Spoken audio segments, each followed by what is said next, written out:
Come on, let's ride. I'm running man.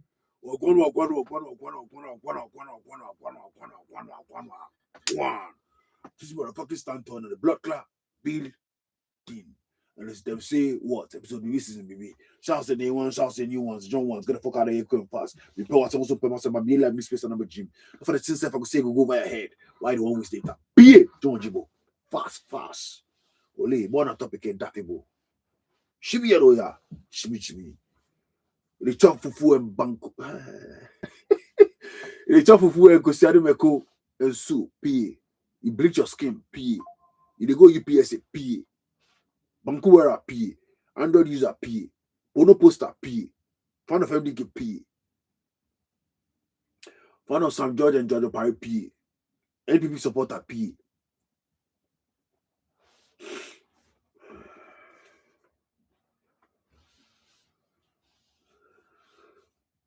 Because the day ones about the blood clot. Shouts more like Segban on the police. Shouts more like Jacob. Shouts more like Ken. Shouts more like Prime Ambassador. Shouts more like Tommy. Shouts more like Desi. Shouts more like Saddam. Shouts more like Whiskey. Shouts more like yeah, bless up anybody. You know, if it be one big up yourself, watch us share. I just wanted to see the topic. Are we entitled to financial reparations from the West? Like the last, I think it was Sunday, you know, me, I tell people, I feel we for let go, you know, we for let go and move on, because realistically, we even overtake. When we watch what the fraud boys they do, and fraud is not only in Ghana, it's in South Africa, it's in Nigeria, you know. I think the scam is scam enough. You know, they take their bread. They say it be trillion where they forgive we. I feel say trillion AJ forget. Hash papi alone, how much it take, you know, and there's a whole continent, you understand? Imagine how many, you know, how many hash papis there. And it's not just the continent of Africa. Other continents they way, scammers they way, you know, they target the West regardless. You see me? So them with it, you know. And also when you watch the other side of it, a lot of Africans were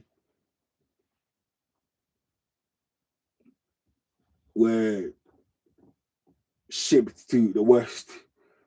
Them descendants can make successful. You know, they get good education. They go turn great athletes like Michael Jordan, Mike Tyson, all them people. You know, like I said, Mike Tyson.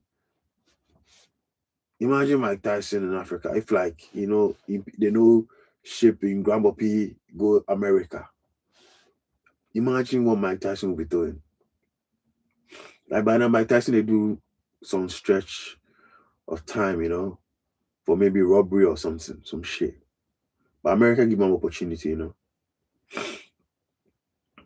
Michael Jordan, you understand? You understand? Like man, I did enough, like six wives. You take this, you know, sit up, you know. Buy out on buy, if you buy a farmer, you know. You understand? Long, like enough man, nothing, you know. Magic Johnson and sons, imagine Magic Johnson like he bouncer for some club. You understand? Very sick, no. Like when I be bouncer. You understand? Long. So yeah, obviously the West give them opportunity, you know. And it's made them millionaires in dollar. Billionaires safe. You understand? Jay-Z in Africa. What's he go do? You know, a lot of great people with slavery they get, you know, big opportunities, you know. Now with Jay-Z, they handle entertainment for Super Bowl, you know? Like he didn't run the world. What you get? So I will say, bro, it's about time. Just let it go.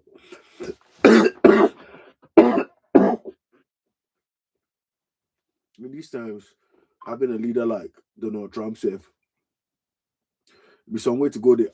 demand those things because he go disrespect you, you know. He will use that opportunity to disrespect you. He go say some shit because obviously the money you won't come take. He go tell you some shit, you know. And the way that things have to go at the moment, some way, because the black Americans have like say what they make Putin say will be we they deserve the reparation, you know, because they feel say they were sold, you know, some of them were sold by Africans. Understand? Some of them were captured and sold by Africans. So, you know, they feel betrayed. And then you will do that finish. And then you say you won't come take some bread from for what? You know, Caribbeans, not Caribbeans. I don't know about that Caribbean countries, but I know for a fact that Jamaicans hate Africans. Jamaicans hate Africans. And when you ask them, they will tell you, say, we sold them out. That be the main reason. If you ask them, they will tell you, say, we sold them out.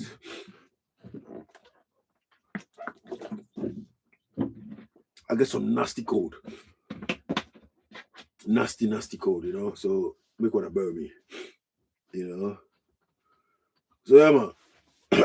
When a professor did on standby, you know, so I said but last week, the Sunday, then, you know, if I pass through by then it's away. Then they feel well. So yeah. Today, they here to, you know, have this conversation, you know. And the microphone will also be open to everyone. You know, if you have anything to say, counter or support, you're welcome. Me to understand where I stand, you know. I understand where I stand because I feel so for let go. For let go. You know, we've come a long way. For let go. You understand? Making it look like we're hungry, you know. Where things which you know for the show the West State with the hunger, we need anything from them. You understand? Right now, if themselves won't come do real estate. When you go Instagram, where you go follow that diaspora content, plenty of them won't come Africa. Not black people, though. White people won't come invest. They won't come invest. Most of them won't come do real estate and, you know, start businesses in Africa. So, you know what I'm saying? Let's just let go because they know it will be the future right now. As I imagine knowing it's the future, then you won't go take some old bread. Bread in your children, I put you much don't in Naji, bro, forget. What's I say? Alright. So I said we're invite. I sent you the invite. Oh, bro, this shit's getting stronger. Hunter, I don't get to. I don't see your request.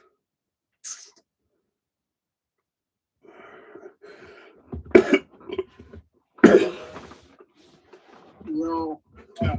Yes, I said we're everything cool. Yeah. Nicely. You got some terrible food, Silly code, bro. Charlie. Silly code. You forgo binge on some ginger, you know. Yeah, I will. You forgo chew some quality ginger. I will right after. But this matter, it be very interesting subject, right? Yeah. I feel like the reparations, like, you know, we get some how do you call it? Some priority where we for based on then give the reparations. Where Ghana then West Africa, we before they bottom of that rank, right? If they ever decide to say they will carry reparations give anybody, if I go more to the black diaspora for the South Americans, Okay. for the Latin America, okay, then maybe the black Americans for the US, right? Yeah. Then we the Africans we do on the continent, we will be the last, you know, for that ranking side. Right. My reason be very simple. Mm-hmm. If you watch the transatlantic slave trade, Mm-hmm. I think the Ghana government on behalf of the AU, the force, it be good initiative where they go push for the the UN General Assembly last week. It'll be a very good thing. Right. Where what them try get the UN make them do the say, them agree say the transatlantic slave trade be the gravest crime against humanity. Yeah. I think they have an argument and them force where Charlie they win the vote and all of that. Thanks to them.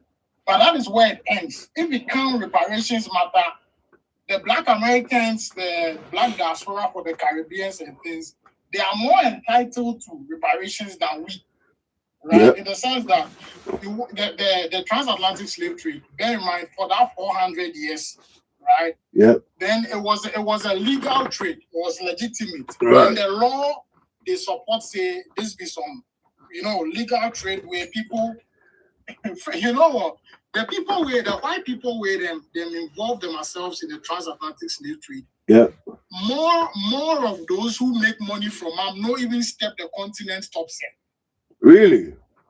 Yeah. It was a whole enterprise. If you watch the concept of a company, modern day company, people say you go feed the UK, they own some part of SIC, State Insurance Company for Ghana. Yeah. Right? Yeah. Meanwhile, you go step Ghana. Yeah. If you just buy share, if you go on the stock exchange and buy shares, right? Yep. So if you watch that whole concept of company ownership, shares, shareholders, it be something where it developed, right, during the course of the transatlantic slave trade. It be the Dutch people where them set up the idea of a company. Right. Now you watch the slave trader, you go see, say, it was a big enterprise. The kingpins, they never step foot in Africa. It be them be the ones where then they own the ships. Right. Mind you, it be ships where they come, right? Yep. Yeah. Yeah, it be them where then they own the ships. Some of them say it be the man names where they on the ship. Right. The ships then they get names. So then invest in that business, like then the ship owners. Then go recruit captains. Then the captains to go select some crew members. Right. Then even go recruit surgeon. Doctor way, right, he go take care of the sick. If the captain falls sick, if the slaves them sick, he go treat them and things. Right. Because the value, and the slaves all not be human beings. That be one thing we forget in mind. Right, as the slave trade they go on, the slaves were categorized as cargo, goods, Wow. that be how they label them, right? Right. So this rich man, this kingpins for mainly England and some of the European countries, them invest where them recruit people where they manage the business, captains and stuff. And then those captains get other people where then they serve them an interest for the West African coast, right? It be their way, then they buy the correct slaves, they put them on board a ship, and then they will carry them go to the Americas. Right. Now, if then they come, so let's say if ship they come out from Liverpool, Ghana, Yep. right? Yep. Then they bring European goods, clothing, food, then kind of things. Yep. Then they go make the first trip from say England, come Ghana, Gold Coast. Then Ghana, they go can't sell them our goods. They will stay on the shore for more than 6 months. They will can't sell them our goods. Then sell the goods finisher. Then they go buy slaves. They're not going to go back to England. They go take go the Caribbeans or the Americans. Right. And those slaves will then buy. Then those slaves will go work for the plantation too. Right? Yep. Now, one thing where it make the slave trade boom be sugar. Sugar be central to why slavery lasts for a very long time. Right. Because the Europeans go discover sugar as they enter the Americas. For a very long time for the world in history inside, then we don't see America self they exist. That land of America they exist. And the Europeans don't know.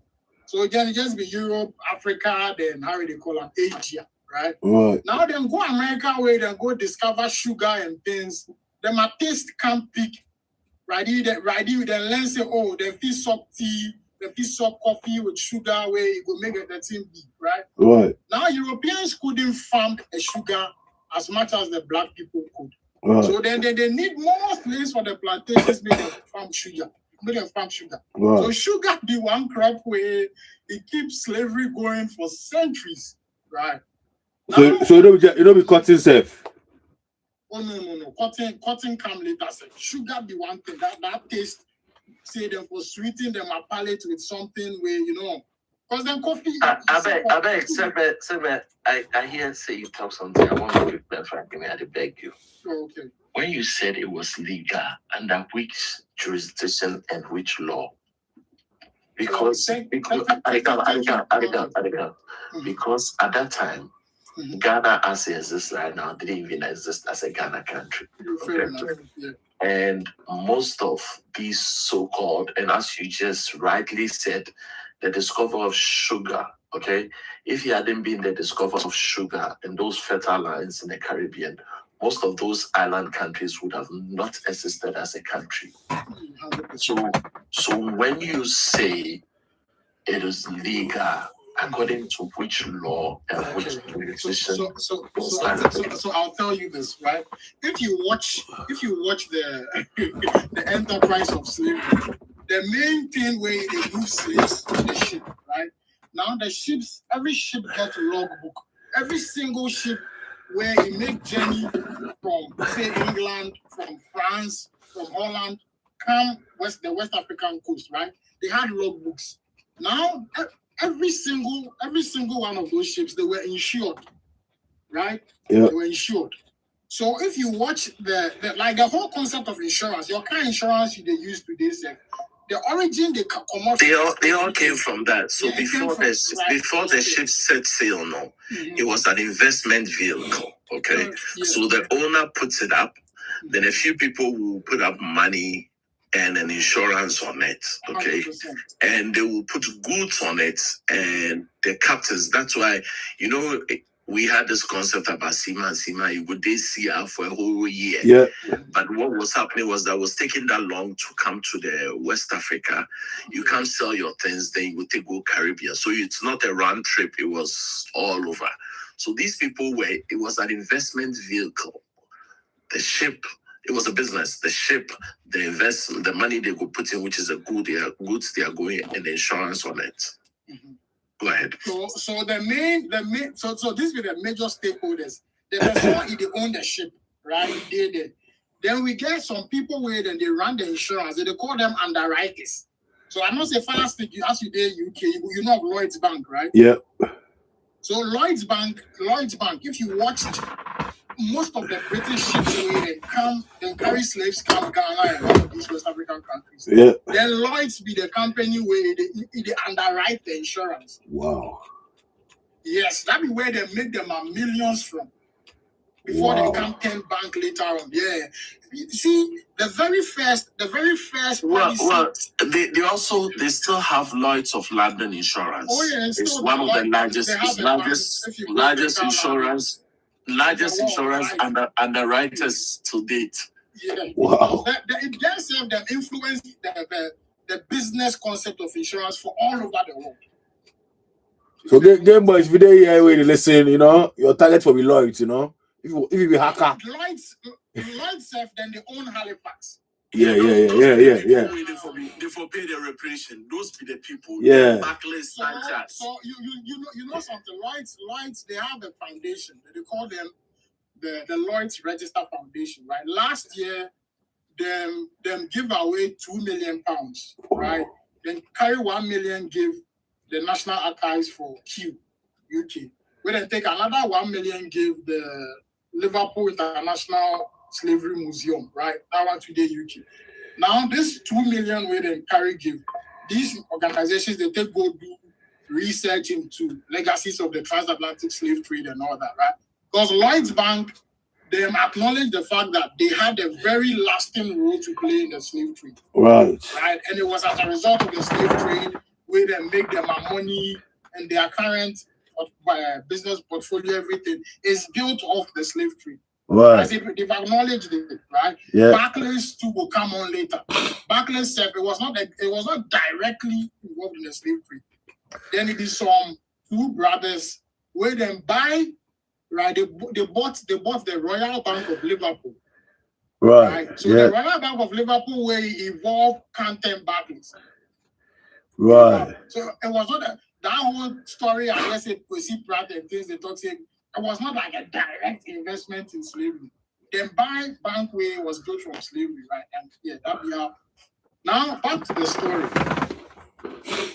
So we get people where they own the ships. We get insurance companies where like then they underwrite the slaves, because if you they travel like Sir Benjamin talk, the journey they take sometimes if you take more than 6 months, and then slaves they die for the ship top. Now to answer your question, Sir Benjamin, at the time the reason why they talk say they were not considered as human beings was if you go watch the policy document. The insurance is a contract, right? Now that contract, the document they call a policy document. You go with the policy document where the underwriters issue, they categorically stated there that the slaves, they didn't even call them humans, they call them cargo. Right? That was the word, goods, cargo. That was the word they used. And insurance is a legal document. The law at the time, they support that document. They support the business model. Before you go turn underwriter, you need license from the government. And it was not at the time the government was being run by the church. So the Church of England said they issue out licenses to some of these business owners where they run slave cartels. So human beings, Africans especially, were not considered. So the trade of human beings were equivalent to trade of cargo. Exactly. It was now, when you go back to legal regimes, okay, fraud, misrepresentation, neglects any contracts. Mm-hmm. So when you come back and tell me today that it was legal, that argument doesn't hold. So I'll tell you this. The law, the current, you see, all the events where they happen before these modern laws where they acknowledge Africans as human beings, right? So what for ITC and the children? I get much after that. They happen before they pass those laws. So at the time when slavery they happen, so it cannot. I get cool. You say that ginger. You say that's what you're saying. Yeah. Okay. At the time where it happened, make I tell you something. There's a guy called Peter Fryer, right? Some white guy, English guy. Like, nobody the English pass and I very, very English. He wrote a book. They call him Staying Power. The very first words, the first statement he makes for that book is the first sentence he read. Before there were English people in England, there were Africans. Right? And they repeat that statement. Before there were English people in England, there were Africans. Right? This is a white man, an Englishman, saying this. Basically, they try to say this country of England. Since you black, if I come take mic, Africans, come the space, so I can't take mic, bro.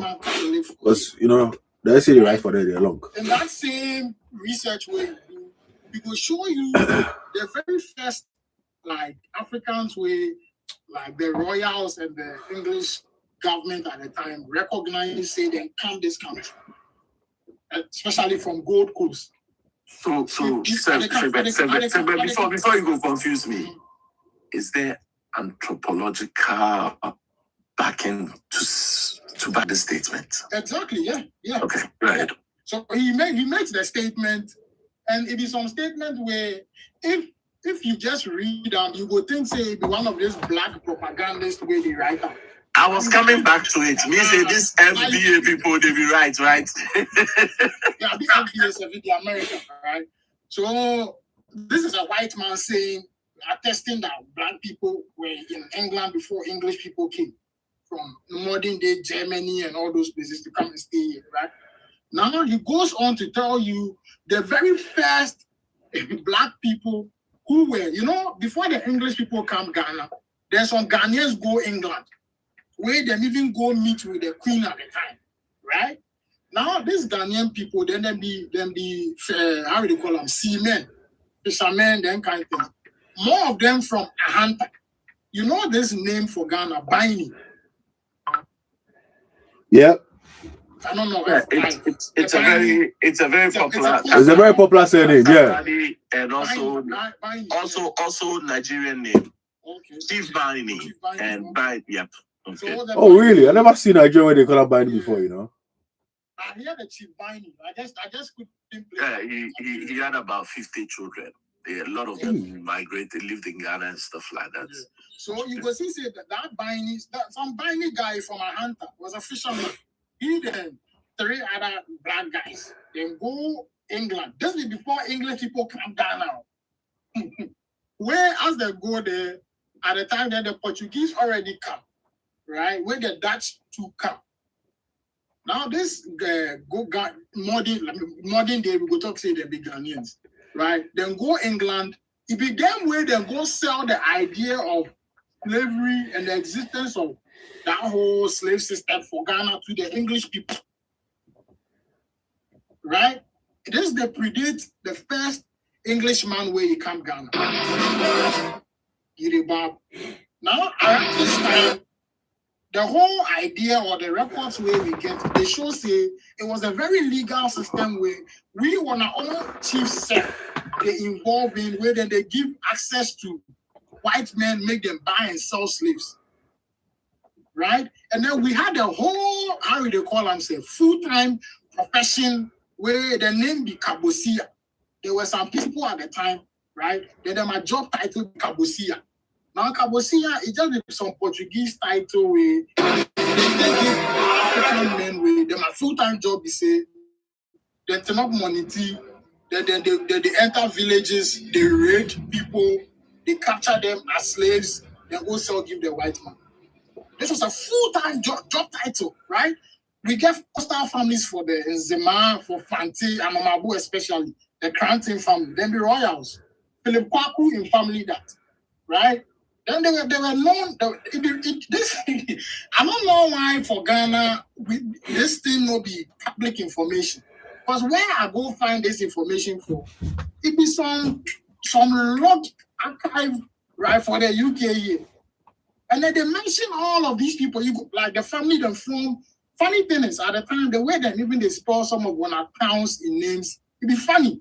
Anomabu, then they go spell them Anamaba, then some funny spellings. But if you grow up for Ghana, you go know say, yeah, this is where they are talking about, right?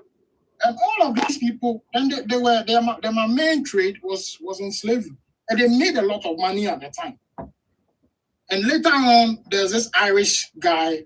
Then he be broke. See, one thing we for know be say, this whole concept of people, Charlie, with the burger, they go Germany, then UK, then Yankee and things, go seek for greener pastures. Most of the Europeans were then camp Ghana, Nigeria, West Africa during the colonial, the slavery time. Those people were also coming to seek greener pastures. Right. Because at the time, they were so broke, some of them were unemployed. Then nothing they go on give them for them a family. And they had heard that if you go this country, they have a lot of gold and Europeans go there where they go make some big fortune. So they also wanted a piece of the cake.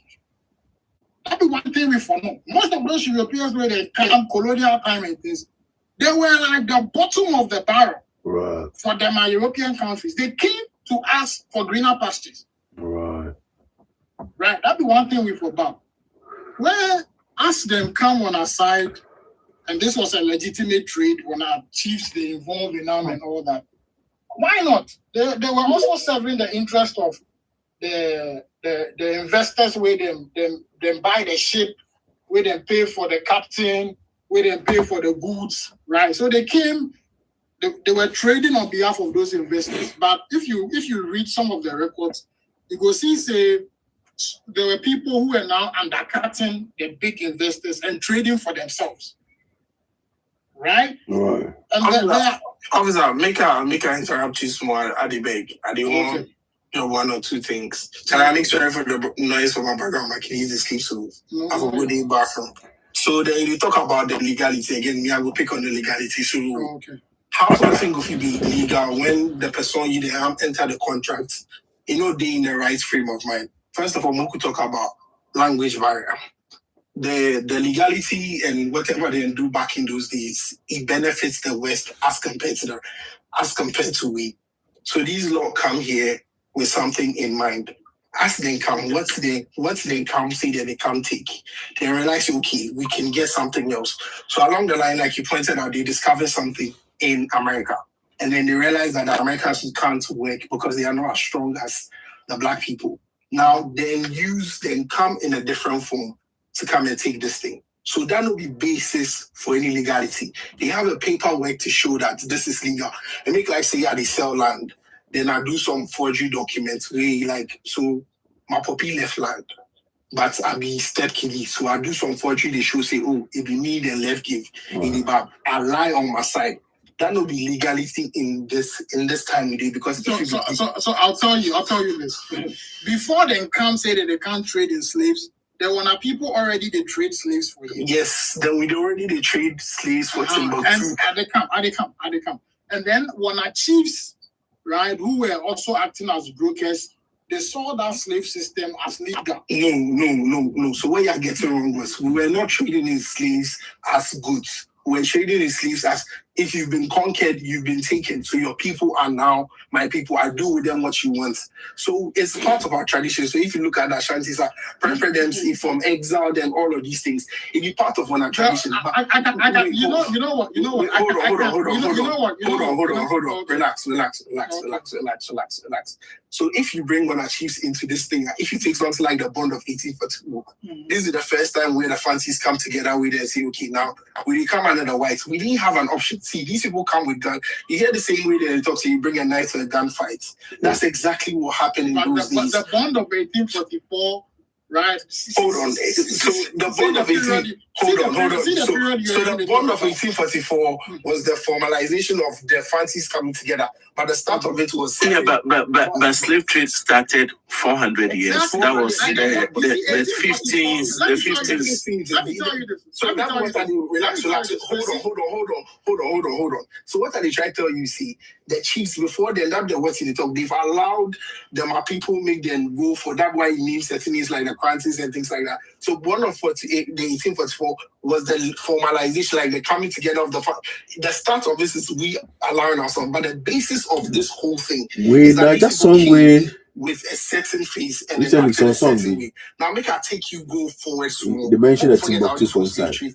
So Malcolm X them start the fight for freedom. If you read in biography, he starts. I don't know what Malcolm X. So make I tell you. So yeah, but Malcolm X they've been more recently within the last 100 years. We're talking 400, 500 years ago. This speaks to the reparations. Listen, make you talk. Make you finish it. Make you finish it. We'll handle up. I did for you. Make it alright. So Malcolm X, as he started talking about this whole freedom thing, he didn't talk about freedom of the black man in America. He's a foreigner for America. He got there because of slavery.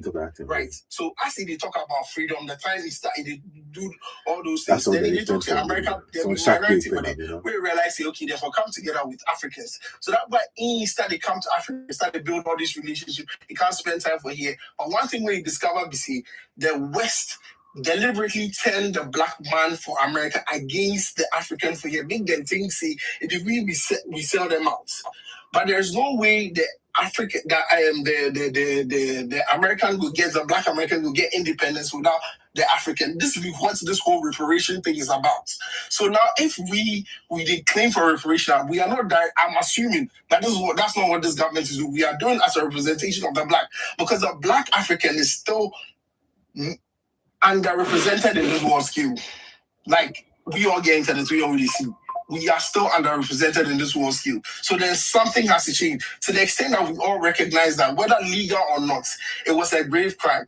A single vote, they didn't at that UN, they were not talking about reparation. What they were talking about is the gravest crime. They didn't even vote. This is what I'm trying to talk to you about. Okay, Quincy. Make us separate a few things, give you, okay?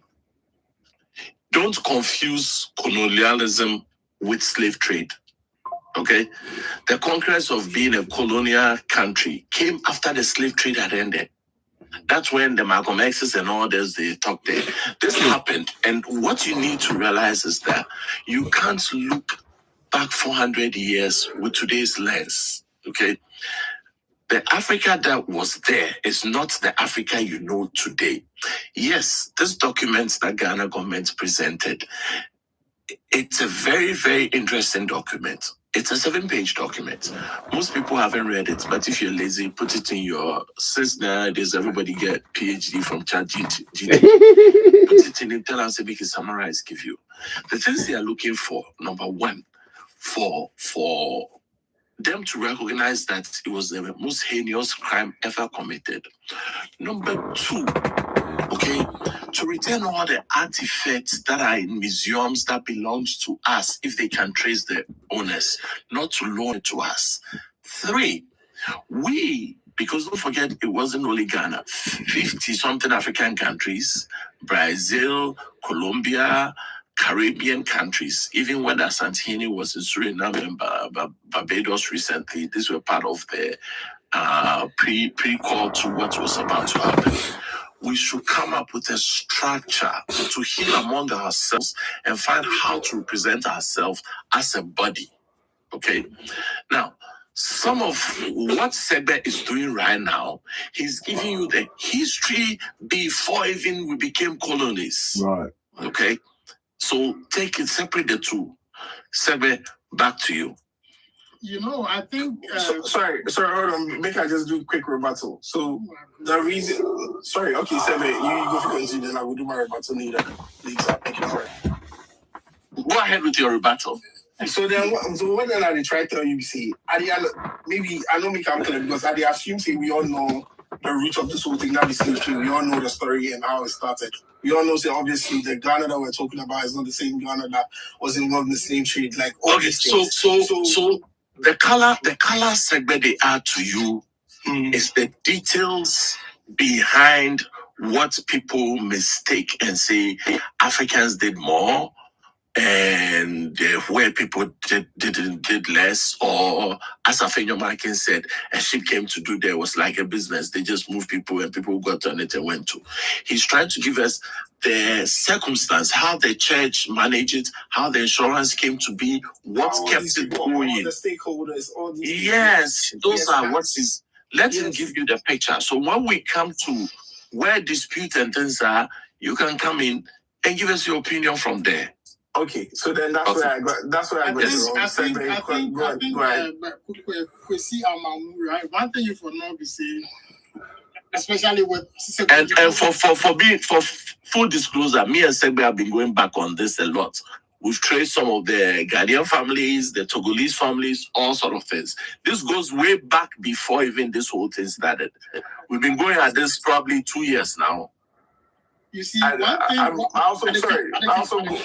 right, cool. See, Kwesi Amamu, one thing you could not be saying, the bond of 1844, right? At the time where they signed that bond, England, Denmark had already abolished slavery, right? Back in 1807, England had initiated it. Yeah. Denmark had initiated theirs in 1803. By 1833, England was already paying compensation to their slaveholders. Wow. Yeah. And at the time, one thing you also for know is saying around that same time, right?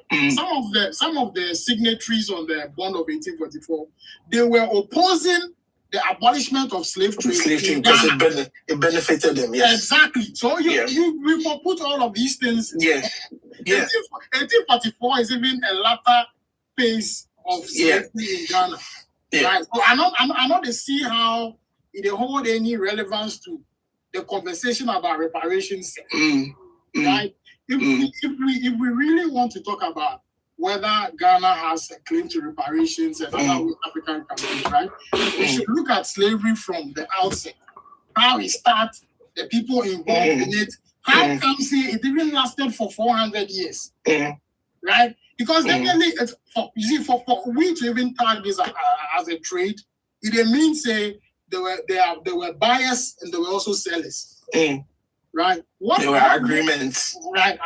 What most of African brothers they do be say, they ignore the fact that we are also complicit in the slave trade, for the fact that it lasted for 400 years, right? We always push the blame towards the Europeans and people where they come from the other side of the Atlantic, right? Come involved in the slave trade, right? And another thing you should know is that the people who were involved in this trade, their descendants are still alive. right? And they are very much alive and they are very much active, right, in this whole cause for reparations and all that.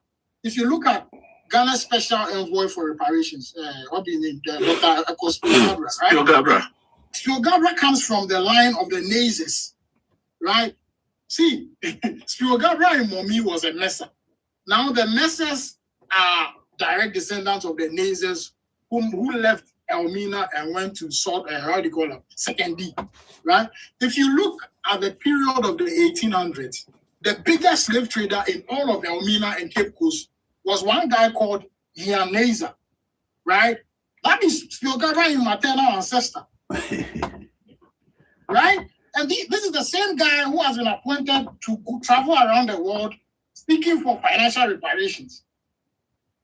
So if we sit and then we don't have context and we look at things blindly and we feel say, yes, we are entitled to reparations. So okay, now then pay me the reparations. Who will receive them?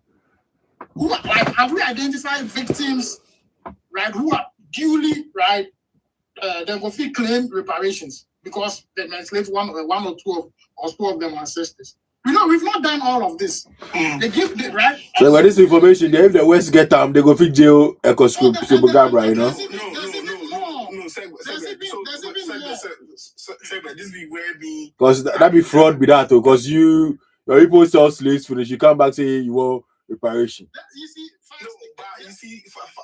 they can come in. This is where I come in, then I have a problem with the history they give. You see, they talk about the complacency of like when people back in the day. They talk when people because this is where I'm from. The neighbors, like me and they be my neighbors. Like I'm not people where they get the surname right now. Where then they help me now. So I know them. This is what I do. History. This is what I do for school.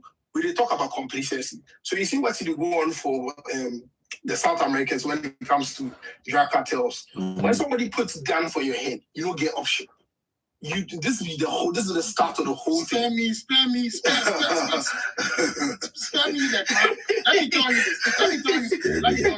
Let me tell you. But that's the truth. Let me tell you this. The Africans who made money from the slave trade, who were complicit. Nobody put any guns for them ahead. No bro put any guns for them ahead. Right? No. So at the camp.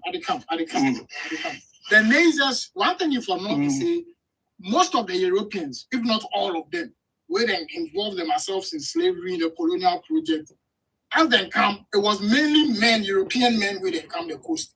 They hardly came with their wives, right? Right. And as they come to, they came in their prime. They were young, active, fit men. Yeah.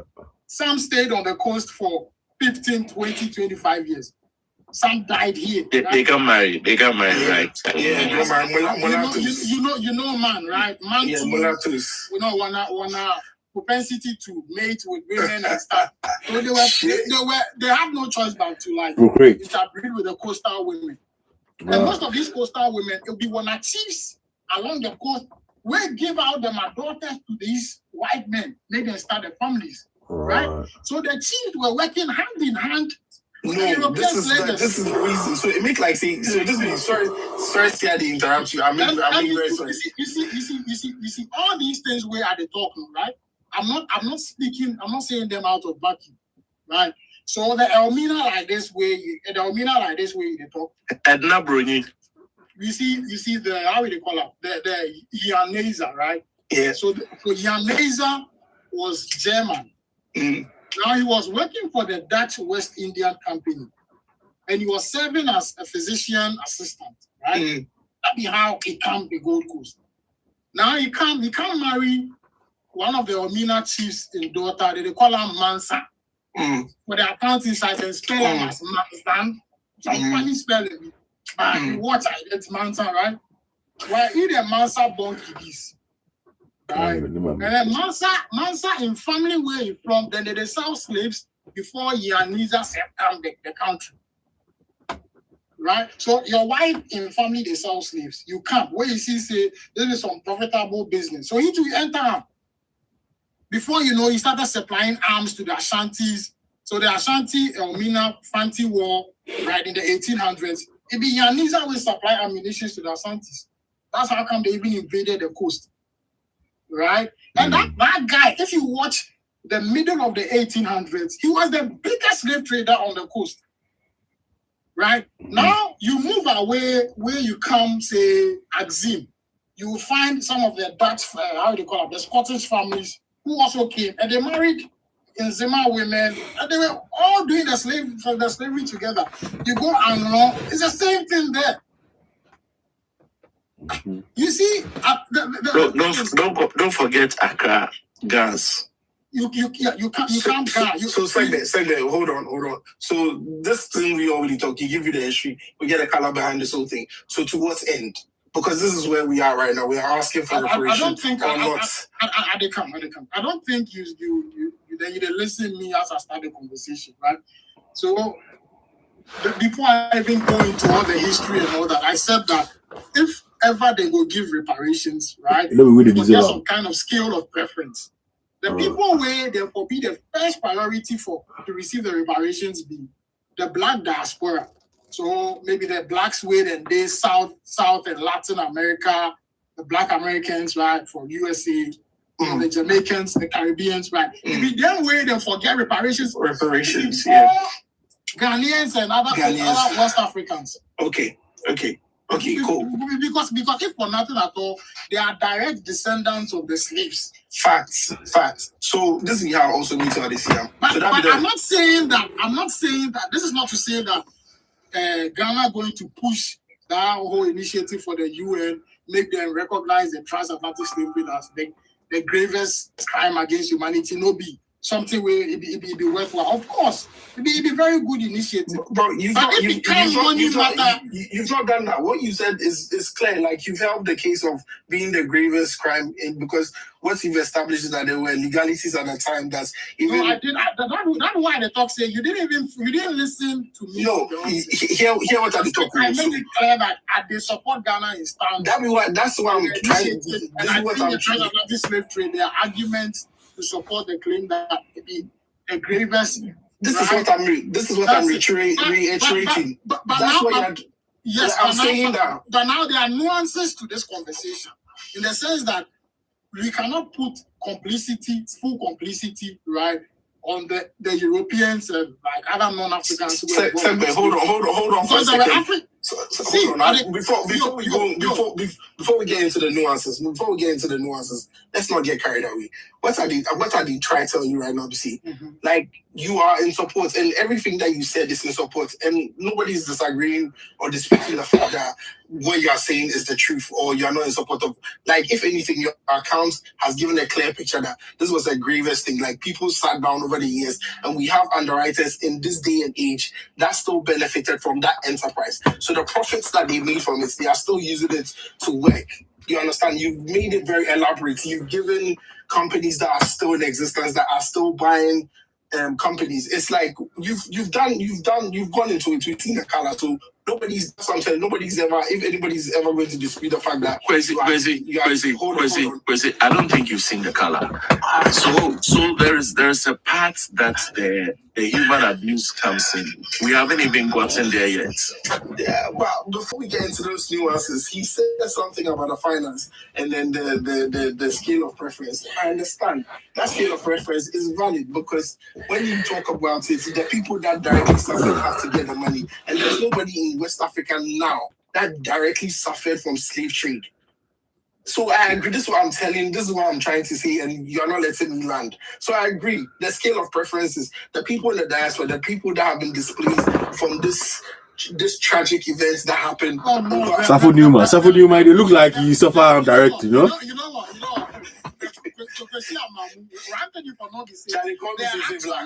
Call me black, bro.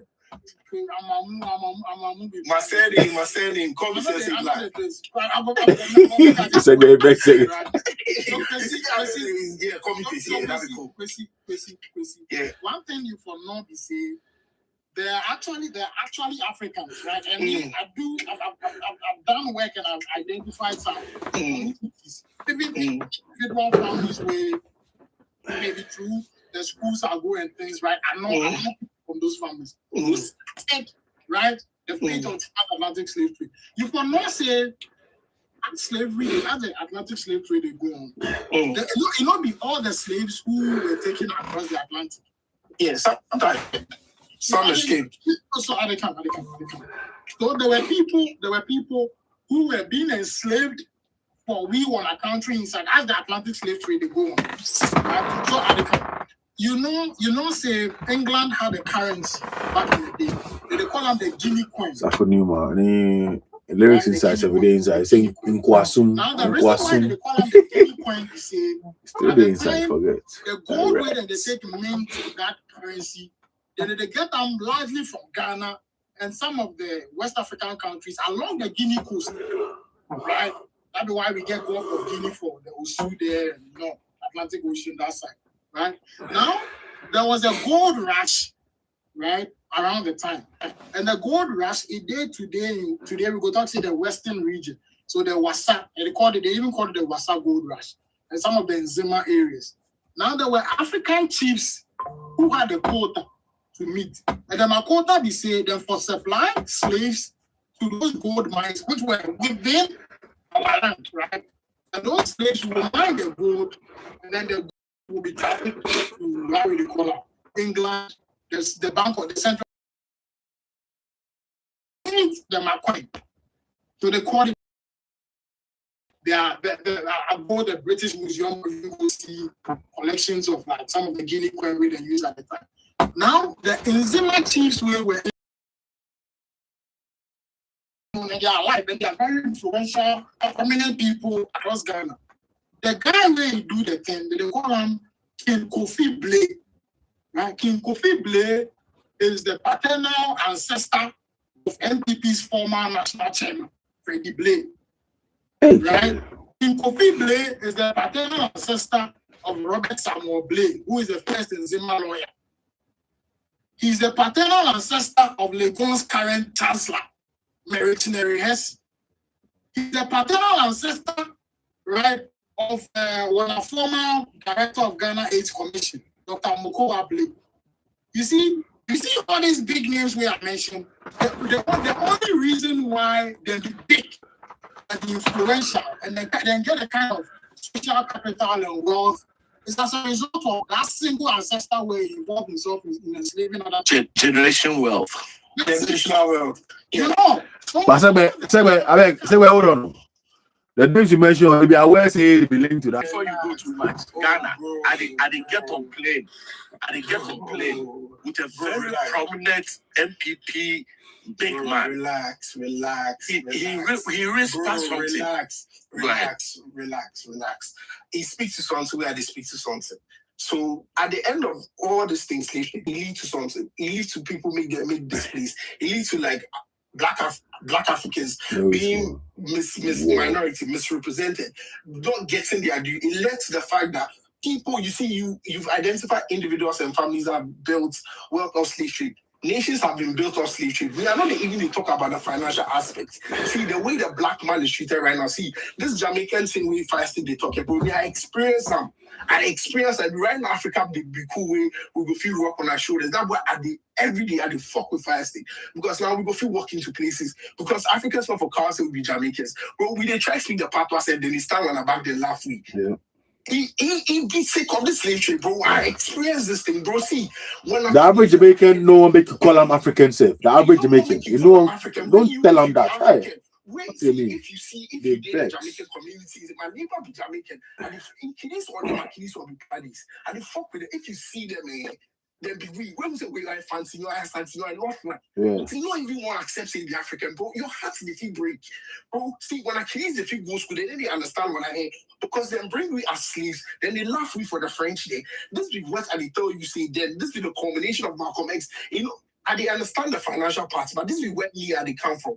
Like fire state, they talk say we get the Jordans and stuff like that. When you talk say then be minority, this slave trade today is done something bigger than any money for real ever give us. But say when you say I beg, hold on.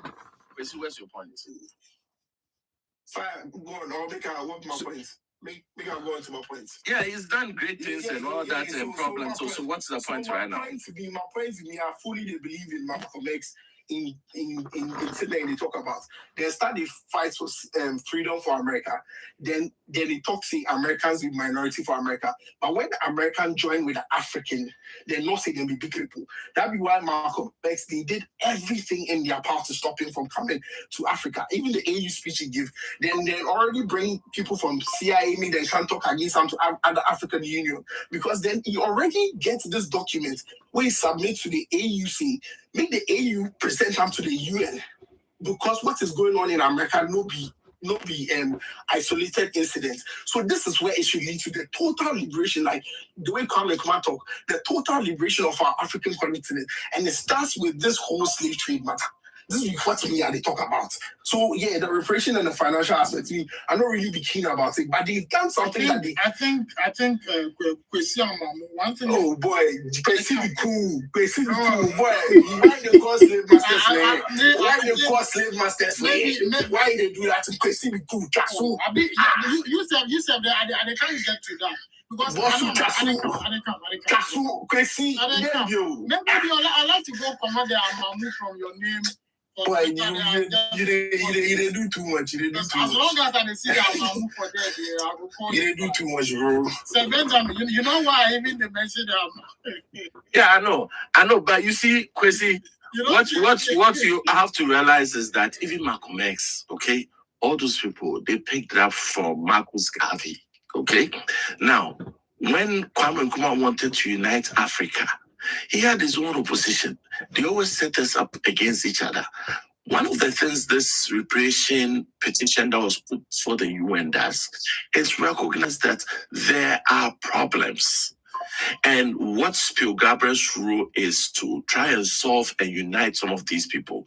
There's a huge group in America known as the FBA people who claim the Americans were here longer, the blacks were here longer even before the Indians. And they swear to the last bottom that they've not found a ship that came here with slaves. So they are not from Africa. You find things like that. There's a government that today. Yes, there's a government today who's changing books. But I see those people. The recognition, those people, you go follow them, they go crazy, they crazy, you see them, make you avoid them. Brace them, they don't get some. But these are the things that happens, okay? But one of the things that it does is that this reparation thing is that we are forming a framework either out of the UN or out of the African Union to start integrating and solving some of these problems. One of our biggest challenges has always been the financial structure, where America can print all the money and nobody says anything. They pay 0 interest. Japan. But when we go and borrow, we pay 5 times what they pay. So we're asking the white man with this to take his foot off our neck. So hold on.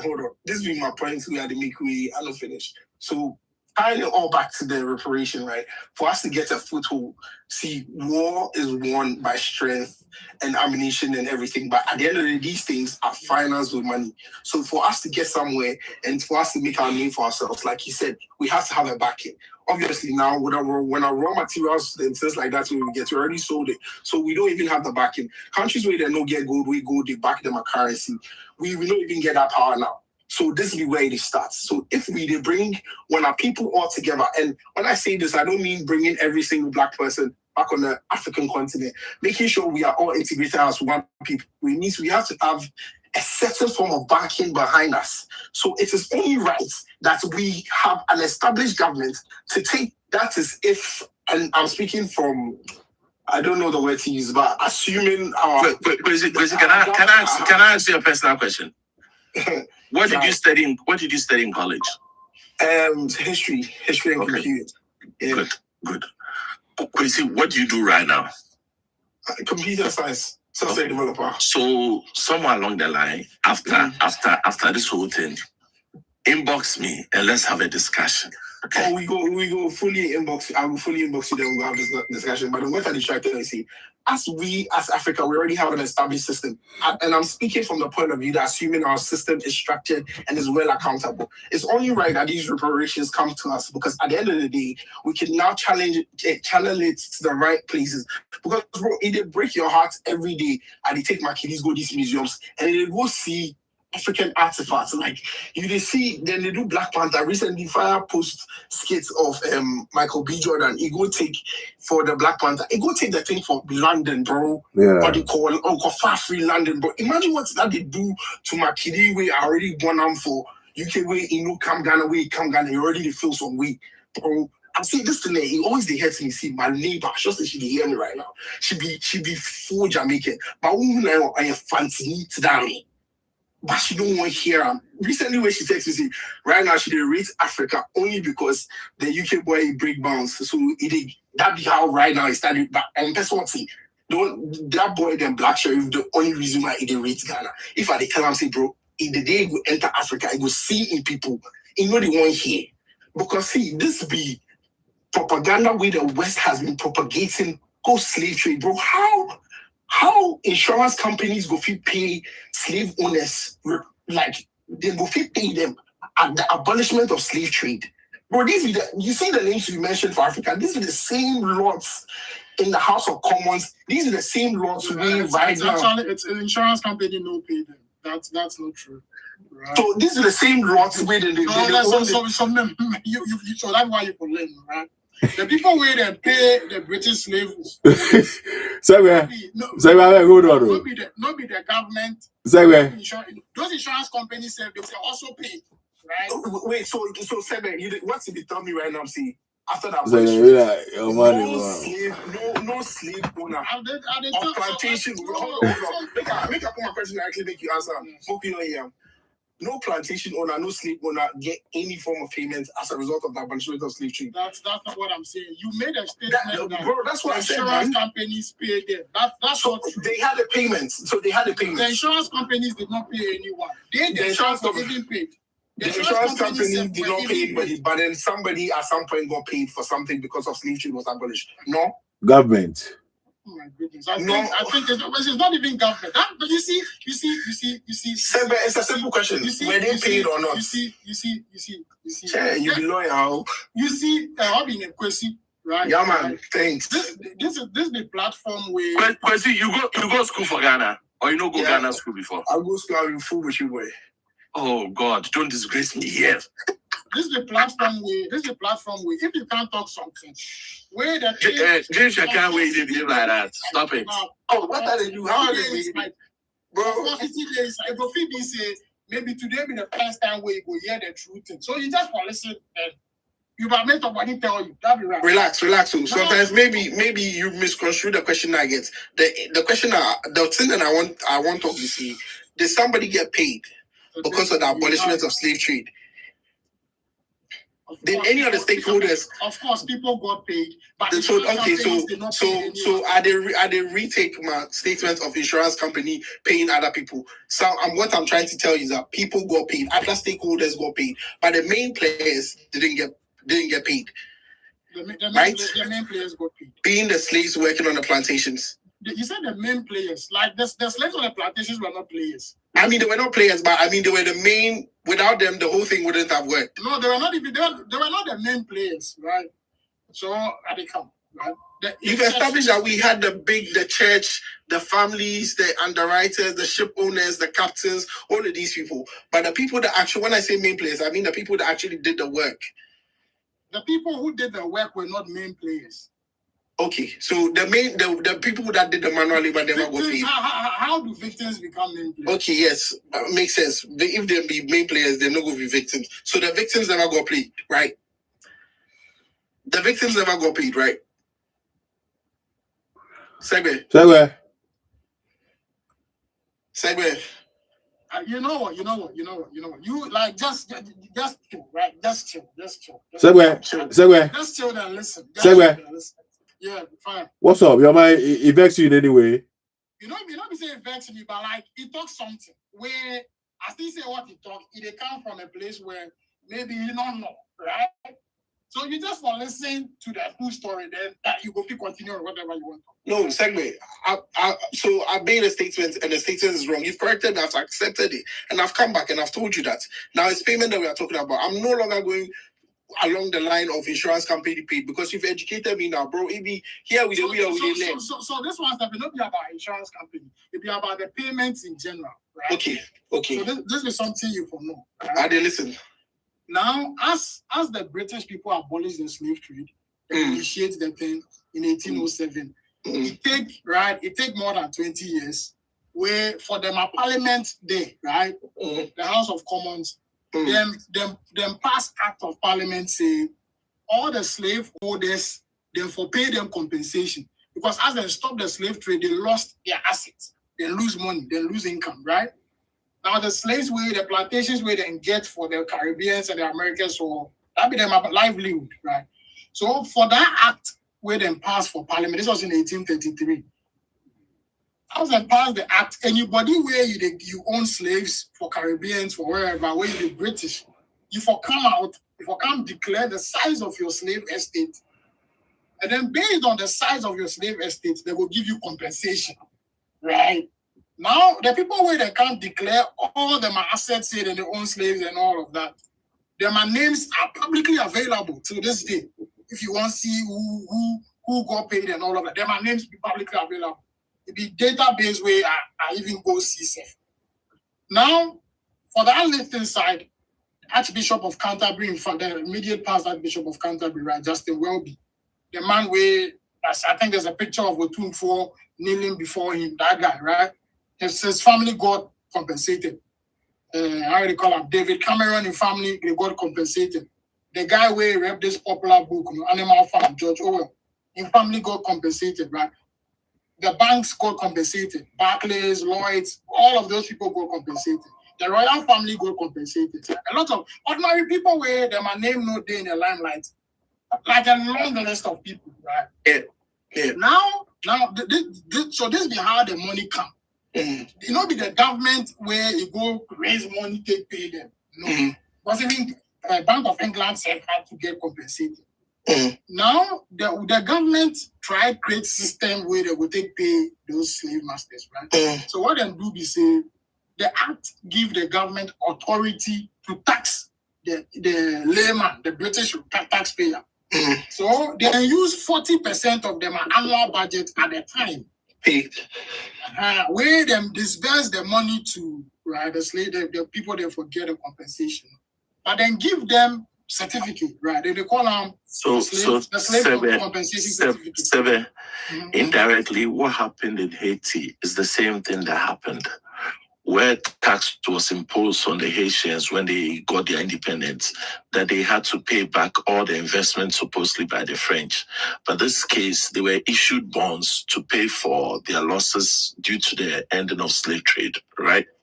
Yeah, but the Haitian one, I don't think they identified individual slave owners and said, these are the French slave owners, give them, right? It was centralized. So the French government or colonial whatever authority be the one where they claim the money, right? They claim the money for almost 100 years, yes. But the British them are own, they pay give individuals and then they give their certificate where it's like coupon, right? So you guys have your PD will inherit that money. That was No, I just want to add some point to the point you make. So for Bristol, then get some statue for the guy be Colston or something like that. You go figure go this way. Edward Colston. Them pull his statue down because he was during the Black Lives Matter. This is what I tried to see. So the point I tried show you see, I know see payments was made. So the mistake I made on my side was saying that it was insurance company, it was compensation from taxes. You've educated me, but I try show you see it be mistake I make for my side. Continue then after I go make my points. So Sir Benjamin, right? As they spend the 40% of the annual budget, right? Take pay the compensation money. What happened is say now the taxpayer for come bear that cost, and from 1833, the day where they make the last payment was in 2015. The British taxpayer, right? So that money where the 40% of them, it was so huge. It took them, right? It took them more than a century to make the final repayment. That be why it's very difficult for England they abstain from the vote, right? Because they see reason why, one, aside committing 40% of their annual budget to pay British slaveholders for them are losses after they abolish the slave trade. Why they have to still pay? The British Navy, right? The British Navy, they spend them resources, then commit them men to now fight other Europeans who were still selling slaves. To fight Africans who were selling slaves along the coast. So they paid their dues to help, right? They push for abolishment, they pay for slave owners and all that. So make no forget the road and play on the global scale to normalize it throughout the whole world. So now for the argument is, so why after all these commitments and financial commitments, right? Why they still now for can't pay Ghanaians? Okay. That's their argument. So then just abstain from the vote. Okay. So I go coming now. Oh, you go for talk. So the reason why I feel say them for coming inside BC, obviously, if you now also educated me that obviously they can't, the who didn't do the manual leave, the victims can't be main players. So they pay every stakeholder apart from the manual laborers. They've recognized everybody and they've been given some form of compensation. After slave trade, what the descendants and the people that suffered from that, what was abuse and misrepresentation, so I'll tell you, and displacement. This a part of the argument that you for know, right? So the British squad after the abolishment and compensation and all that, Navy matter and all that. What right in their argument, right? Their defense, all they said is that giving freedom to former slaves, right, is compensation to them, right? That they abolished it so that those slaves could get their freedom, and they were like, "There's nothing." You can't place how they call it, any money, like monetary value on the freedom of where the slaves get after the slave trade. Yeah, that's another argument that they make. Yeah, they give them their freedom. Okay. Second, you know how much England they make from tourism? Specific value. I think this thing, if you this, not be something about. For my head. I know you can say the museum sentence, but how relevant is it to this? Because they are still selling off our artifacts. That's what I'm saying. There's still a part. I understand the part. This is what I'm saying. You should know that. Pause. At least I've allowed you to speak to land. Let me land. That's the least you can do, bro. Let me land. Okay, Kwesi. The way you go about this thing, they make it very difficult for other people to follow here. If you have your points, can you follow all through what you want to say? Okay. Then I go put my mic off there. Kwesi, we can house that time you did. Is it? Yes. We can. You did. But that's it. Yeah, man. No wonder. Bro, very, very rude boys. How be rude? I've been nothing but coaches in this whole conversation. Anyway, the point that they make BC, you see, you show my train of thought off. So the freedom of the slavers were granted and its compensation enough. It didn't end there for them. You see the way the compensation went on to be generational wealth for them. You see the way Segbe identified the families in Africa that have built things out of the wealth that they made from slave trade. That's the same way these families have built wealth and power in this western part. If we just talk about England, they are all over the world. Now the slavers, the people that worked, them are people. It's only the minority, like you rightly identify, like Michael Jordan, Steph Curry, LeBron James, Mike Tyson, that benefited from being part of this world. The majority of them are displaced. The majority of them suffered at the hand of a system that didn't even still recognize their freedom, even though their freedom has been given them. This is the points that I am making.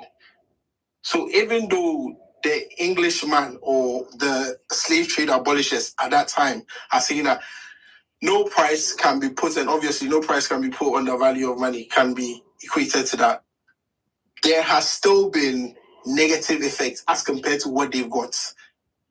This is the points that I'm making. And so if we are trying to reverse this whole thing and set us on a path where we can love ourselves, a path where when you look in the mirror and you see somebody that's the same color as you, that's somebody that looks similar to you, you don't despise the person because of where we've come from, because they've been able to unite. In British curriculum, they don't even talk about the role that they played in slave trade. It's not even taught in the schools. They unite behind the fact that, they had to do what they had to do because they came and they gave us medical supplies. The average English person doesn't even know the role they played in slave trades, let alone acknowledge that this is what they've done. All they know is that they came to help us, save us from ourselves.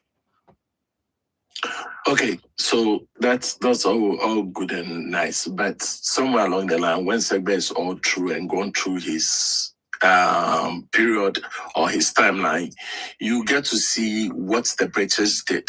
How, even though they fought with their navy to prevent slave trade and things, they manipulated the system where they use servitude or endangered slaves to replace slaves, where they found a way to manipulate the Americans, although they gave them independence, to use them for a whole 100 of years. When they gave America independence, they capitalized on Ghana and India.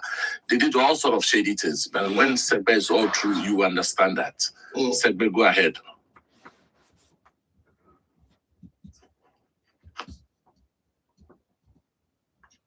So Benjamin, Charlie, thanks for the mediation, but your guys have come make I lose my train of thought.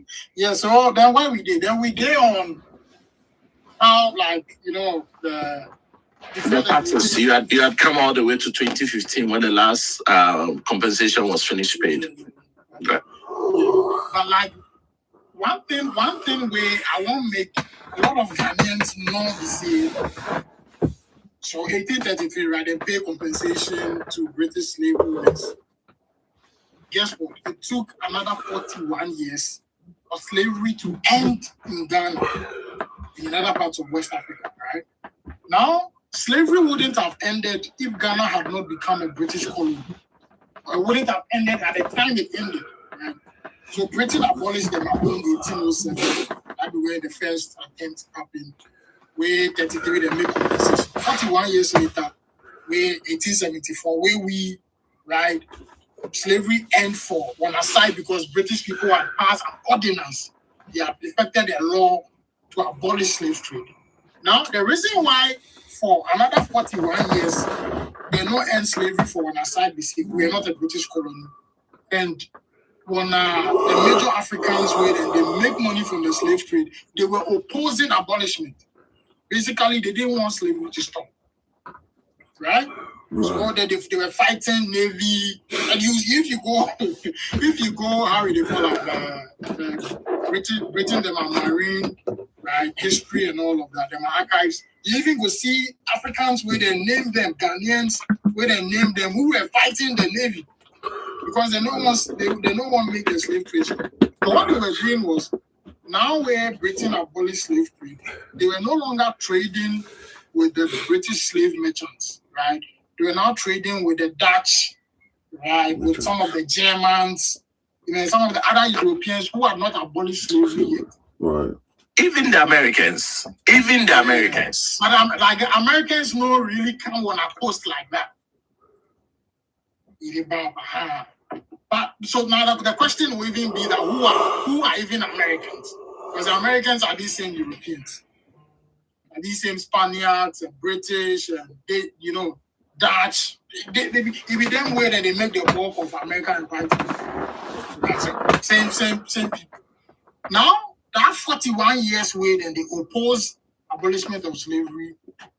A lot of them, right? They had to lose some part of their assets.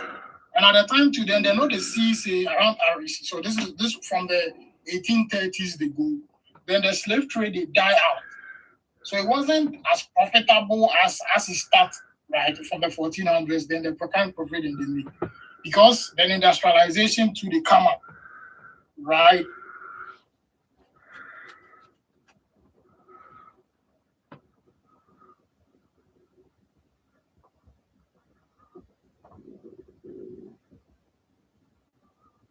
Oh. Yeah. Mistakenly in the space.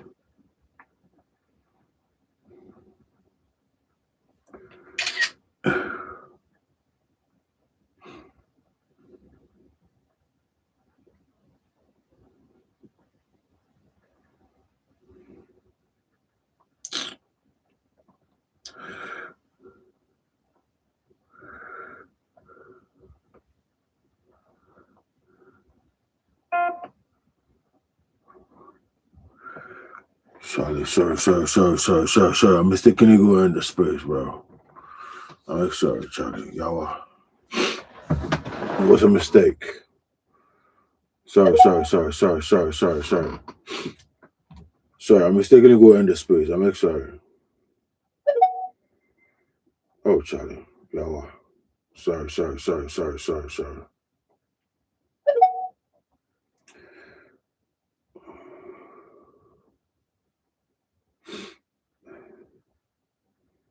Oh, Charlie. So we're sorry.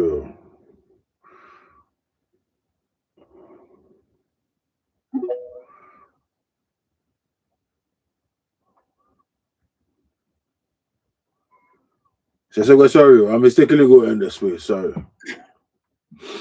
Big mistake. Oh, Charlie, no, yeah. I sent the link to Sebin. Oh, yeah, he cancelled. Right.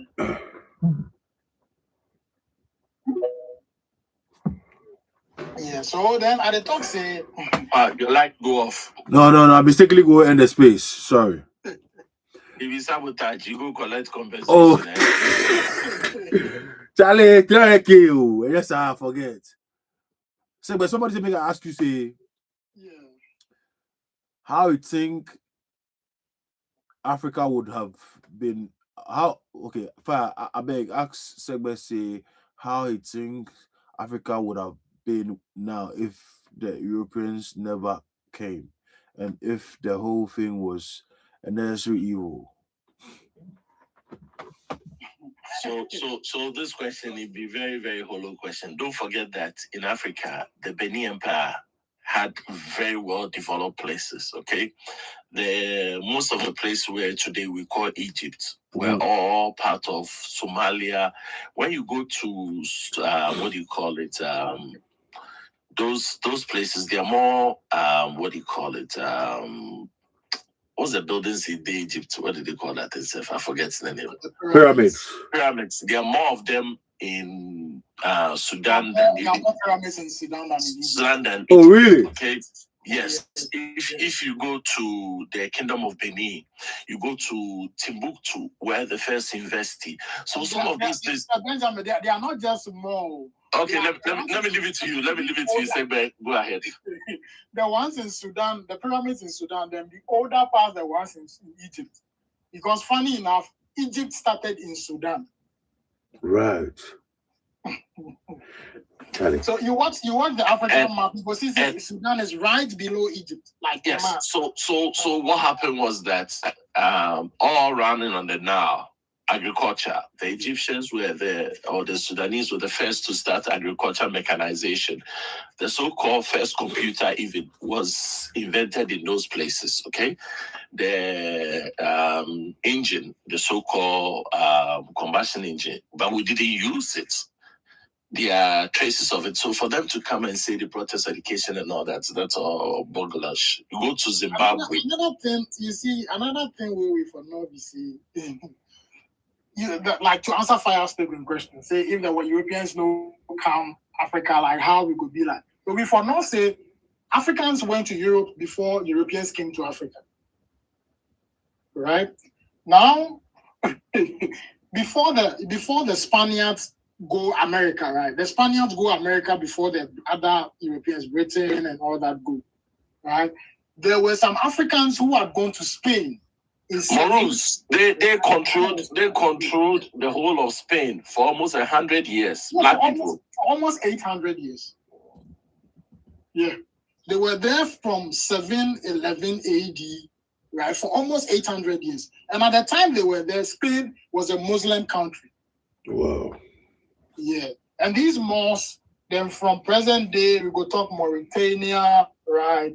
Morocco, even for Senegal. And then from those areas, right? And these are black people. Then go there, it be them way, then go teach the Spaniards how to even bake, hygiene, then teach them how to for both the body and things. Right? They took the discipline of science to them. It be then they take education, go give them. Right. Right. But how they tell the guy the person who asks this question, if he wants more, there is the Austin School. There was a professor, Roy Casaferro or something. He has lectures on some of these things. He can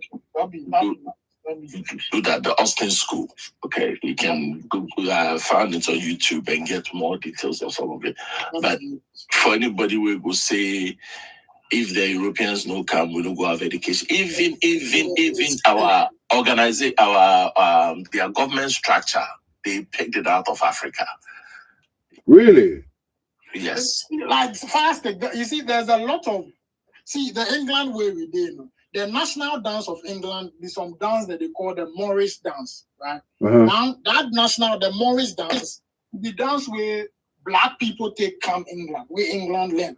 So without we say they don't know how they dance. And this is before Englishman come Ghana can colonize the slavery. Right. Make I throw something in just to make you laugh. Twerking. Today twerking. It starts from Bando Bobobo. That's what that one is contestable. Bando pa really. But I feel say it be Tanzania. The Bobobo. Bobobo. Twerking. I'm not Bobobo, but like say you come from Bando there, bro. I get you. Like I get the argument. The humor in it. That's what I meant by that. So I don't know if that answers the guy in question. Yeah, I think that'd be enough. That should be enough. Sebe, continue with your lecture. I beg on what I said about the athletes. Say they get opportunity and since you say it's just minority or maybe some small. No, Sebe, hold on. What was your real question? My question be, if with slavery we have people like Mike Tyson and all these black athletes where they make millions off being athletes. Yeah. If like the day Africa, they don't go make that money. No, that's baloney. Right, and why? That's baloney because even those so-called athletes, the average life wealth of an NFL player is 7 years.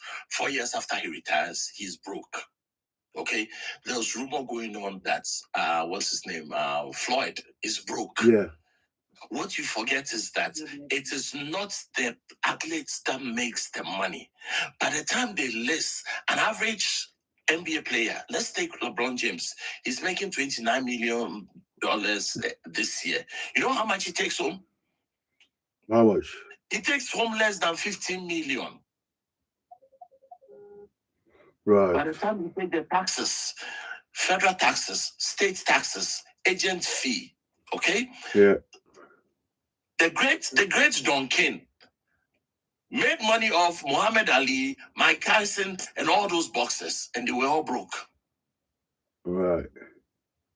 Media publicity doesn't translate into long-term wealth. The very few athletes like Michael Jordan who had this label, even when Michael Jordan retired, Phil Knight wanted to end the whole thing. And Michael Jordan was the guy who took Nike, a running company that used to order shoes from Japan, into what it became today. They wanted to cut it off. And he said, why stop it? I see Mercedes-Benz walking around.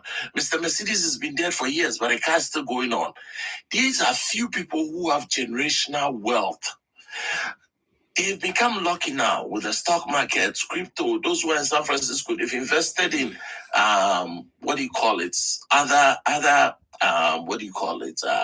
fintech and all that. Look, there are 2 new franchises that's going to come into NBA. and they're asking $7 billion or each. LeBron James and his partner wanted. They pulled out because they can't raise that money. Right. Yes. So thinking that an athlete, yes, on the flashiness, the publicity doesn't translate into generational wealth. That's totally different. The Rockefeller money, the Rothschild's money, that is different. I was just watching something this afternoon. This Kanye West, he found out the company he founded, Jared Kushner, Trump in son-in-law and father, owned 10% of it when he didn't know anything about it. Right. Anyway, go ahead, Sebe. Yeah, like that's like fire. Honestly, Charles said, Benjamin, thanks for the insight about how after 7 years they feel they lose their money and all that. Because me, I don't know this, right? Like you did into the NBA and the sports. So yeah, thanks for he said that they retire. But you know, say my children be athletes, so these things is But what then I think about answer fire state we say. If you watch the American population will be like 10% of the US their national population, around 10%, right? Right. But that 10% way that they make up the US population. Oh, you're talking about the blacks, about 14%, 14% blacks. 14%, okay. So about out of that 14%, like what's the proportion of Black Americans where them be athletes, them be entertainers, them be celebs, where they make all those. Make I even shock you. Make I shock you. A small number. In 75 years, there have been only 4,800 people who've played professional basketball in America. For a day contract, 10 years contract, 50 years. 4,800 in 75 years. And that is not even up to 1%. And that's number. There's probably only 10% of them who get guaranteed contracts. So, Sir Benjamin, if you know all this, why you make your kiddies do? Yeah, what do you mean by they'll be athletes? They know they do because of athletic. They do other things. They be very brainy too. They get serious degrees too on top of the athletes. They are just good at what they do. Right. You watch that the 14% Black population for US. Now go look at them at prison system. More Blacks they populate the prisons past. The majority. Yeah, probably you get about 40% of prisoners are blacks. There's a lot of nuance. Like the blacks, they suffer for that side one. But the blacks for South America, for the Caribbeans, them my suffering level be crazy. Like my standard of living, it be way worse. So I do a lot of work in Guyana and Suriname. Yeah. Okay. And the colonial mentality, the colonial regime, the colonial effect of what is happening today. So you take a country like Guyana. The whole population is about 750,000 people. But there's 1 million Guyanese who live outside Guyana. And ask me why. Because of this same British structure they put in. When slave trade ended and we're about to get independence, probably 65 or something like that, the British brought the Indians as indentured slaves, 70 to come and replace the slaves. So when they got independence, it became a battle between the Indians and the blacks. Mm-hmm. Okay, and they've been fighting. There's a place known as Kofi Square. So the Indians come to power, the blacks are fighting with them, and it's been going on since they had an election. They went to court. The Indians kicked them out. All that. Now they had the same education system that we had with one university. So anybody who did well, guess what? Went to Canada, went to England, became a doctor there, was in New York or the Caribbeans. So this is what we and everybody, the whole industry Sudan has over 200 to 250 ancient pyramids, which is more than double the number in Egypt, located in the historical region of Nubia. They don't even have now enough people Northern to do any work, Sudan. and the people who These are outside, so they've taken the steep-sided money as usual. structures were The built Indians by don't respect the rulers of blacks the because of this caste Kingdom system, of and the Kush Indians in India too between don't respect the roughly Indians who 700 came as slaves BC here. and They've 300 taken the AD money and to they're spreading serve it left as and right. tombs for kings Guyana and probably queens. makes $25 million a day. They're producing So we choose to say, well, about that. Or information, 850,000 Baba. barrels a day. Too much They've information. built 7 hospitals and they don't even have doctors or anybody to sit in there. One of the things that always, every day, when I see it, I cringe. You remember Gabidians were trying to, they said they signed a deal with Bahamas to take Ghanaian doctors. It's present-day slavery that they're going to reproduce the same thing there. Segue, back to you. Those black brothers for Caribbeans in South America, bro. And my level of suffering. So if we go give reparations, those people, them way we for start plus, like then they forget the money thing, right? Before even the black Americans for US, right? And then maybe some of the other black diasporans. I want to ask you something. Get stronger.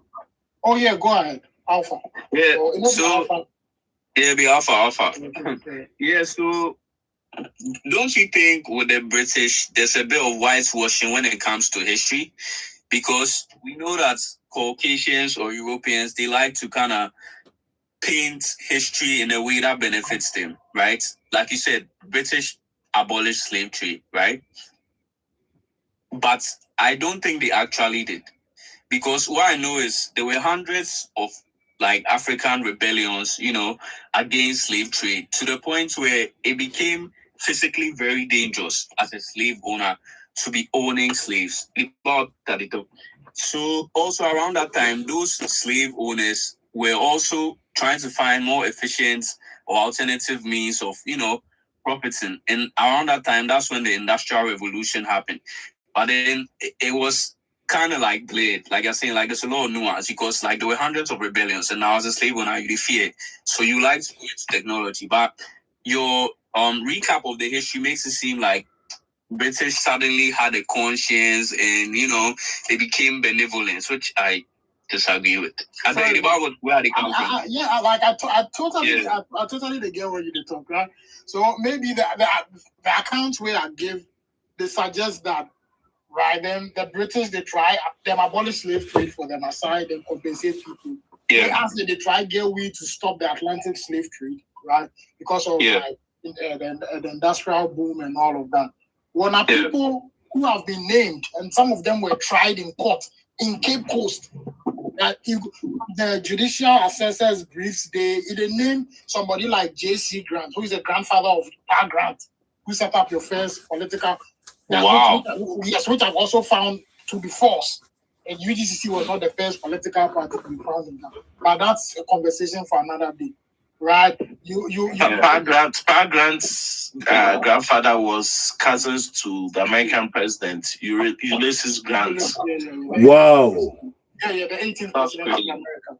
And guess what? That 18th president, his picture is on the $50 bill.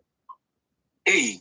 Yeah. In picture day, the American check it. The $50 is it a $10 bill? I think it should be the 50. It's your 10. Okay. Yeah. In picture date of Ulysses S. Grant.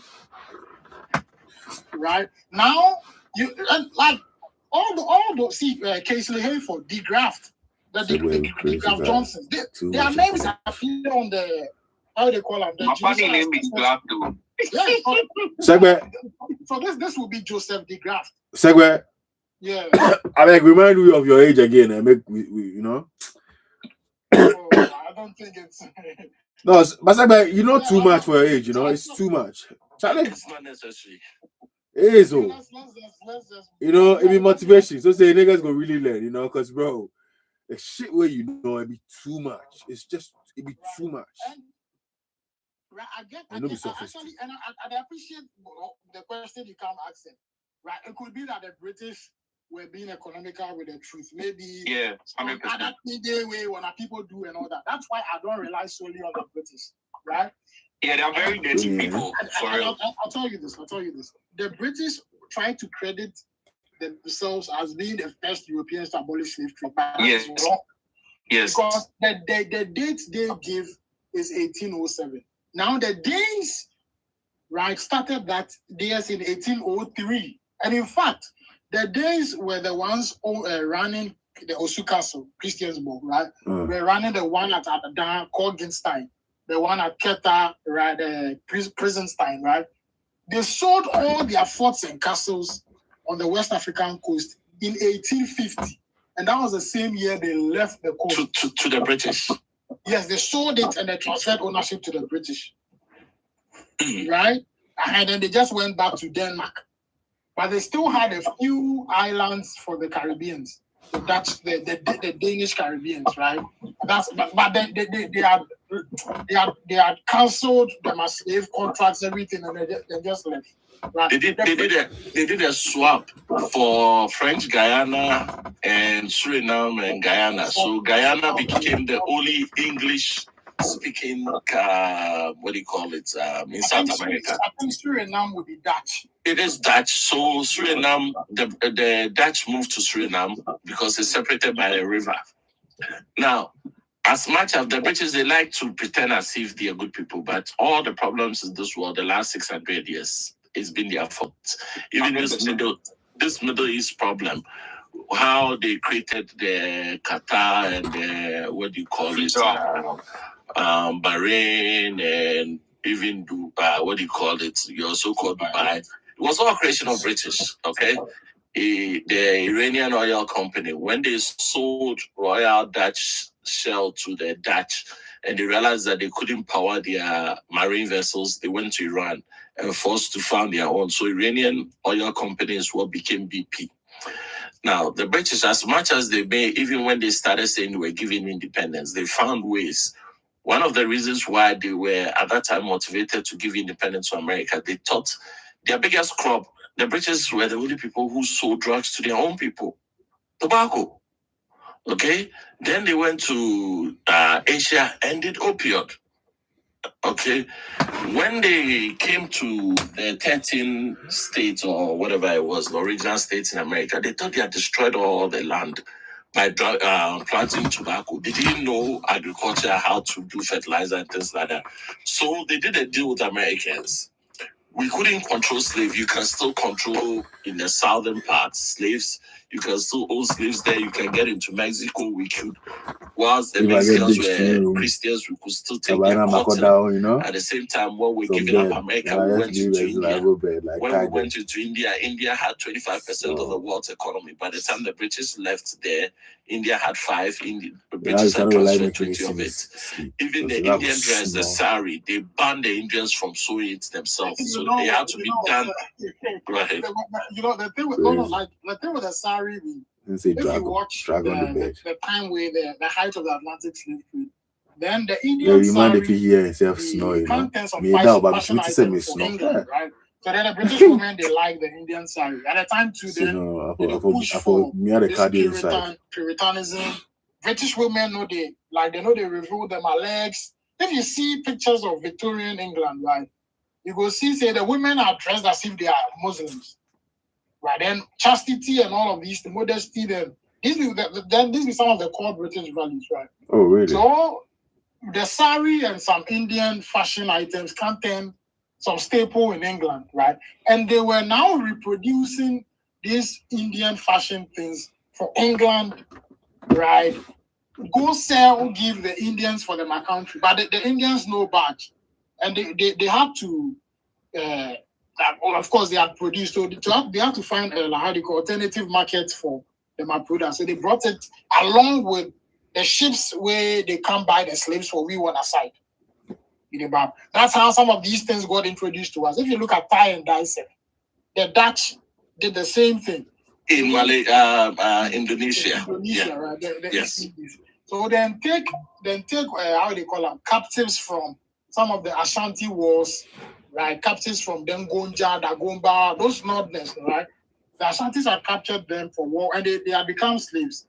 So the Asante at the time, he sold those slaves to go and fight the Dutch Indonesian war, right? And these are Ghanaians. Then it was only men. They went, they intermarried with the Indonesian women. they become that. So you know they go let the language. And then for Indonesia, they get echo. Who that? So for the Indonesia, there are these people called the Java people, right? It be them way then they do the batik, right? And the Dutch, they really fancy that fashion item. So them go imitate and they did an inferior copy, right? And they try to sell it to the Javanese people who are the originators. And of course, they didn't buy it, right? And because to avoid making losses, then ship can't give we. And that's how we started getting what we even call African prints, batik. Yes, that's all came from there. Then we started using our symbols. Segway, I want to add to something you talk. Go ahead. So you highlighted a lot of nuance when it came to slavery, right? But something I want to add be say like slavery and colonization have always worked hand in hand because the Portuguese were some of the first people to colonize, not even just slavery, like colonization. This was in the late 15th century, so like the 1400s, right? And I see your point when you say our own people engage heavily in the practice, but then, you know, when we go to courts, like they have things they call harsh sentences and light sentences, right? My argument here is that, like, even though our people did it and they benefited, it pales in comparison to what the Caucasians did. Like, America was literally built off the back of slavery. And I like what you said in the past that there's no monetary value we can actually even put to that. Because I did marine science, and they are saying sharks changed their migratory patterns just because of the transatlantic slave trade. It's estimated about 40% of slaves died before even reaching America. About that, so I feel like, yeah, I think we should go for reparations, and then we can deal with the people who, like, from our side, the people who got involved in it, like, later. And mine, my last point to be say, with regards to the British abolishing slavery, I feel like it's a half truth. I think I've made that clear already. And then mine is even the way they make it seem like, oh yeah, and we had to compensate the slave owners. Like, to me, it sounds very unethical. Like, why are you even compensating the slave owner? If you can shed more light on that for me, I will get to her. Yeah. Before the whole British compensation thing, right? One thing where then I want to make you know, be say, well, you can argue that. We can argue that. I think you for mute. Otherwise, I would get a coup. Yeah, so like you go argue, say, right, on the face of the argument, how would you call it? Africans complicity in the slave trade. It pays before what the Europeans do, right? It's thanks to capitalism. Capitalism be the reason why to this day we really see, right, large, physical evidence of slavery. Now it benefits the European and the American economies, right? It's because of capitalism. It was during the slave period that most of what are major concepts of financial instruments, right, of insurance contracts. The modern insurance contract, it comes from the marine insurance. The first policy where Lloyd's underwrite, I've seen a copy of that policy, right? And I mean, my training is in actuarial science, right? So I'm an actuary, and actuaries should be we with the design insurance policies. We do the mathematics around predicting when people will die, how likely bad events can happen. Yeah, I guess right. That'd be my training. Now, if you watch the marine policy document where it did right in use at the time of the slave trade, it was designed specifically for the slave trade, right? It was ensuring the perils of the sea. Because the ships go face any kind of land. You be cold. Make you mute everybody. Where they give you a code, you be cold. So mute everybody, then start up. The echo be very bad. Yeah. So the marine insurance policy at the time, right? Then it insure against events of, say, the ship go encounter some pirates for the sea tour. Because at the time, then Europeans were also fighting between each other, right? So the Dutch and the British were fighting the Anglo-Dutch wars. The Dutch and British fought on Ghanaian soil, right? Where then Fantis they on the side of the Cape Coast people, they on the side of the British, the Axim people, the Commander people, they on the side of the Dutch. And you can go and look at the Commander wars, right? Now, it was also out of the slave trade era that we had the idea of a company. The Dutch created that, and shares, right? And these are like capitalistic creations where all day long way, if fuel how big the slave trade became, right? People could invest. People would not necessarily have seen the interior of a ship, but then go invest in the slave trade and get returns on it because it was very profitable. Now, these are all these profits they inure to the benefit of European economies, right? Now, the Africans where they play part in it, we didn't have like a big economy, right? Some big capitalistic venture where we get people where they invest. So our trade was not properly organized. It was individuals, it was some chiefs, right? It was some cabossiers who were physically built people strong, where they raid communities, they capture slaves. Right, so we put these nuances together, then like actually get why there are no tangible evidence to show that one people were involved in it. But if you want to know names and people involved, anytime they tell you that somebody is the first Ghanaian to be this, the first Ghanaian to be that. My argument is always that if you look behind that person, if you trace the person in antecedents, it will take you to an ancestor who was selling slaves. From the first Ghanaians to be part of the UGCC, where we wrongly they call us the first political party. Go and look at them.